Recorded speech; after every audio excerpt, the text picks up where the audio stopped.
welcome back to People Actually. Today we have a special episode today with Carissa Mueller visiting us from New York from Dream Charter School. She does so much. She's also a founder, so we're going to have some founder-to-founder chat today, and we're going to get right into it. But before we start, Carissa, tell us a little bit about yourself, and thank you for joining us today. Yeah, Jerry, thank you so much for having me. I'm honored that you thought of me for this podcast. Of course, we're so lucky to have you. My name is Carissa. I'm the Director of People Operations at Dream Charter Schools, and we are a network of 7 charter schools in New York City, serving students, serve 2,500 students across those schools. And my job is basically at the intersection of data and people. So I solve problems daily related to how people and data interact.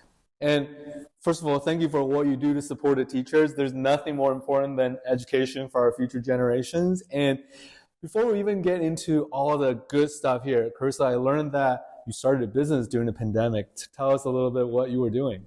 Yes, that's correct. At the time of the pandemic, I was competing full-time as an athlete. Wow. And I was also assistant manager at a boutique fitness studio. When the studio closed down, we were looking for ways to keep the community going. And so we had a grassroots program where we ran outdoor classes for people to keep working out when gyms were closed and they wanted to stay fit, but didn't want to work out inside. Yeah, that's awesome. Any sort of parallel or learning, like having started your own business in your own boutique outdoor, which is called Built Tough, by the way. I love the name. Any sort of learning and just like parallel to kind of what you do today? Like, I would say community and relationships. The members of our gym, we had great relationships with them. The group of us that ran this program and that were running the studio, close relationships with the members, and they were kind of looking to us for a solution to what was going on. And just our ability to bring people together to support one another was really the main objective. Yeah, awesome. And so today we're talking about a really interesting topic, the invisible infrastructure for HR teams, for talent, for culture. Tell us a little bit more about at Dream Charter, what does that mean for you and for the schools? When I think of invisible infrastructure and how that relates to people operations, it is culture building. It is essentially figuring out how different teams and people are interacting, how they're communicating, sharing information, and collaborating towards shared objectives. Got it. How much of it is like, hey, we're hiring X amount of people, or hey, here's the culture we're really looking to cultivate within our teaching community? Or are you also, and knowing that we serve 7 charter schools, so a lot of it's probably the parents community too. Like, are you involved in all those different kind of fabric of like the entire system? Just curious. My team is mainly focused on the staff side of that. So when I say like data and people strategy, it's mainly focused on employee experience. So our kind of quote customer would be the people that we're hiring, the new hires. And we want to make sure that we're bringing them in a way that not just gets them in the door, but also follows them to where they're going and makes sure that they're situated and able to be successful at our school. And then in turn, they're impacting our students and families. So what are some of the things that typically like would go through you or your team that you assess from like a system perspective? I know there's like the cultural aspect. And then so do some of those things kind of get in front of you, and also kind of you help sort of select or kind of pick out what systems like make sense? We do some of that. So we do some system selection. Right now, for example, we're just going live with a major integration between Lever, which is our ATS, and Dayforce, which is our HRIS, to make sure, and this is a great example of information sharing, right? Instead of the talent team working over here and hiring everybody through Lever, and then our HR team working over here and onboarding everybody and managing employee data in Dayforce, how can we make sure that there's seamless information transfer? So the things that we know about our candidates during hiring are seamlessly passed on to their database as an employee. Are there any sort of early signs when you know like, oh my God, I'm going to have to troubleshoot this, or like, okay, this is like going well, but like because of you and knowing like things coming down before they happen, like you're like, these are the things I try to pay attention to? It happens a lot, you know, a couple of us looking around and going, there's going to be a problem here.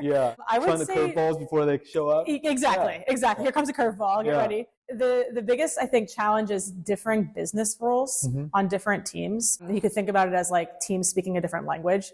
They mean the same thing. Like they're trying to do the same thing, but they're going about it in a different way, or they're coding it in a different way, or they're using different language. Our job is to find the alignment, the common language. And it's like, it's less about like, how are we all saying something different, and more about like, how are we actually saying the same thing? And what's the shared set of business rules that we can use in order to all move forward together? Got it. So common language, and then are there sort of the common sort of potential risks that you also kind of assess out in advance too? So there's like the leading indicator that we talked about, or just like things that you're trying to capture, but are there more common risks that you know these are the things you need to pay attention to before like implementing new systems, or is it data? And maybe it's the clarification of definitions too that you talked about. Yeah, I think it's a clarification of definitions and also workflows. Like, how are we actually going to interact with this? What are the processes that each team's going to follow? And like, you bullet them out. Yeah, it becomes really easy to see where is there going to be a problem. This one exception, for example. Yeah. How does this team handle this special case? And the way that you handle this special case, how is that going to impact what this other team is doing? Yeah.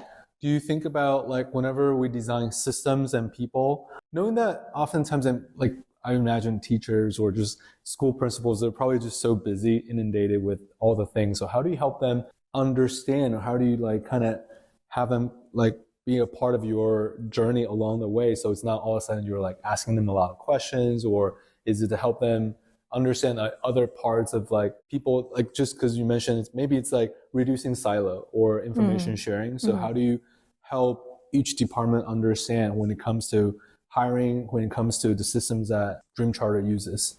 I think there's probably two parts to your question. So one is related to like our teachers and our staff members and our new hires. And what I hear is like, how do we ensure that they're kind of prepared for all the questions that we'll ask? The goal is that they don't have to ask questions. Thank you for clarifying my question. The goal is we don't get questions, right? Okay. The goal is that everything is clear and seamless. So they don't need to ask any questions. They don't need to provide any follow-up.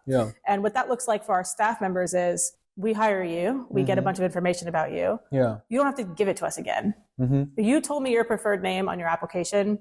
We're already going to make sure that it's set up in your onboarding platform and that your email address is created according to your preferred name. Got it. And so that we don't have the employee having to tell us 5 different times, no, this is my preferred name. And I can give you kind of an example, right, of how that intersects once you're an employee. If you come to me and say, hey, I want to change my email address, I just got married. And my IT team changes the email address for you, but they're managing that in one tracker. And the HR team is managing their database in a different database. Got it. So it comes time for us to send your renewal letter. Hey, you know, Jerry, you're great. We want you to come back. But we send it to your old email address because the IT team's tracker didn't talk to the HR team's database.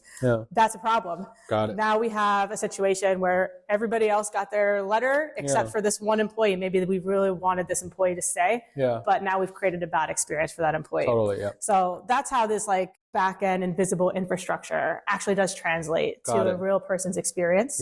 And instead of having to have this person say, hey, where's my offer letter? Oh, this is why it didn't go here. And like, it's this team's fault because of this reason. This team's fault because of this reason. No. It's our team's fault because we didn't create the infrastructure that ensured that this person gives us their information one time in one place. Yeah, it's the systems almost in like the right hand didn't speak to the left hand. Correct. Yeah. And that's embarrassing, right? Yeah, it's kind of embarrassing. Yeah. So that's what we do is we make sure that everything is talking to each other, speaking the same language, things are integrated. Yeah. And for the employee, they have a good experience. Yeah. For our network teams on the back end, it's also important because we don't want them having to type the same thing 7 times in 7 places. You know, what you don't want, another great warning sign, you don't want 12 different teams across the network and schools with their own set of 10 different trackers, which each have different business roles. And then something changes in one and we need to send an email and say, hey, this changed. Please update your systems. That's not good. That creates chaos for our network teams as well.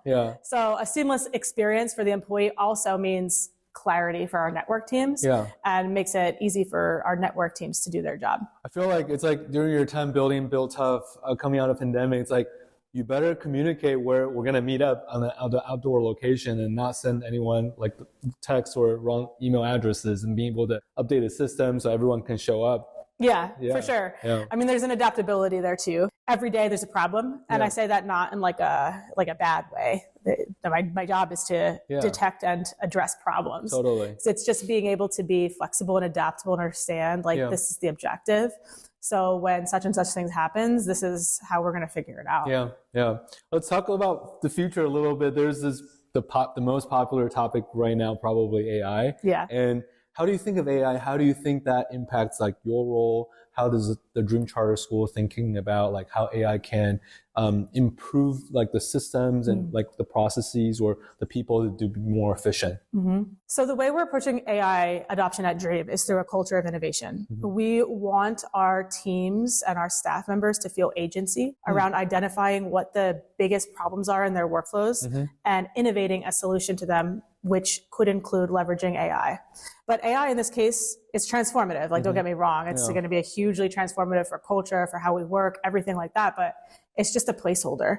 You could sub it in and out with anything, the internet, social media, like, hey, there's this new big thing that you could leverage to solve problems.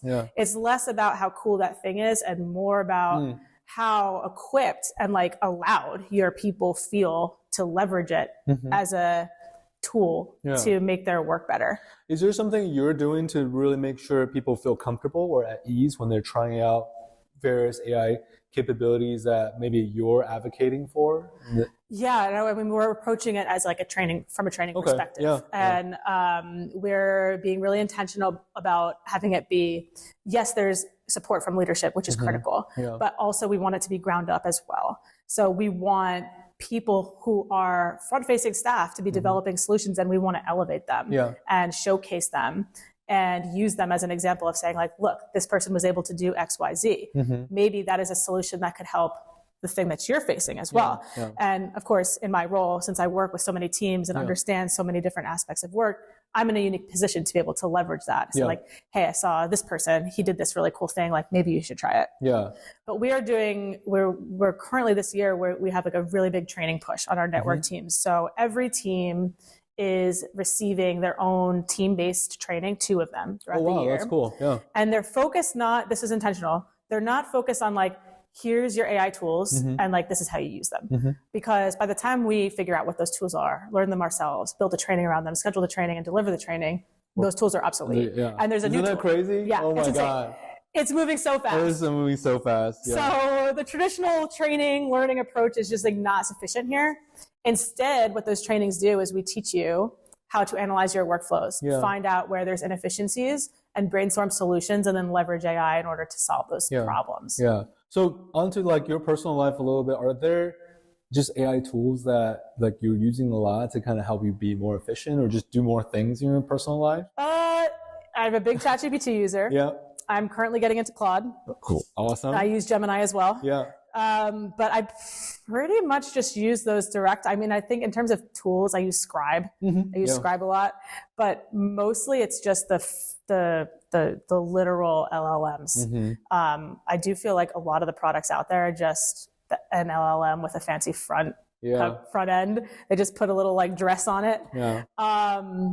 So mostly just directly in the LLMs. One of the cool things that I recently tried out was I used an AI tool to create a lullaby for my sons. I put in their names and what they like, and then this was kind of amazing. Just like, and it's got cute, beautiful melody, and then we played it for them at night, and then it was like, whoa! And then I took credit. It's like, Daddy made this song for us. It's been really, really awesome. You felt ownership over it. Yeah.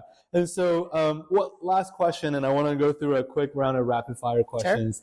Are there things that you're most excited about looking to the future? And a lot of things we talked about today, but like at the crosspath, like of technology, infrastructure, and you work in a very people-centered type of environment. Is it just AI and technology able to enable everyone to do more, or is like anything open-ended? Yeah, that's a great question. I think we focus a lot on AI as allowing us to move faster, be more efficient, save time and money. But I think at Dream, what we're more excited about is what are you actually doing with that time that you're saving? Now I can do this task that took me 100 hours before in 1 hour. But what am I doing with the other 99 hours? And so we're actually kind of interested, and I'm excited to see how AI can help us go deeper into the work that we're doing. And actually think a little bit bigger than how do I do the same thing that I've always been doing, but just faster? How does the computer just do it for me? But actually how does it totally redefine our approach? How do we completely turn this process upside down and say hey, well, actually, now that we have these tools, it doesn't have to look like this. It can look like something totally different. Totally. Yeah. Awesome. All right. quick rapid fire round, and then just to get to know you a little bit more. All right. Morning or night person? Morning. Morning. Coffee or tea? Coffee. What's your anthem at work? Work anthem? Yeah. Workout. What's your favorite work song? anthem, I would say You Get What You Give by the New Radicals. Ooh, that's a good one. Okay. And what's something that you do outside of work that help you recharge? Weightlifting. What's the one favorite snack or protein bar you can't live without? Espresso. Oh, espresso. Nice one. And I just brought Carissa some espresso earlier. A highly cherished coffee. It was like 3 shots, I think. Well, on that note, Carissa, thank you so much for joining us today. We really appreciate the opportunity to partner with you and getting to know your story today. So thank you. Thank you. Yeah. Thanks, everyone, for joining this episode of People Actually. We'll see you next time.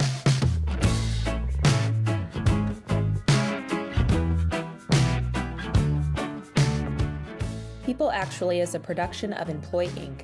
The views and opinions expressed on this podcast are those of the individual speakers and do not necessarily reflect the views or positions of Employ or any affiliated or represented organizations.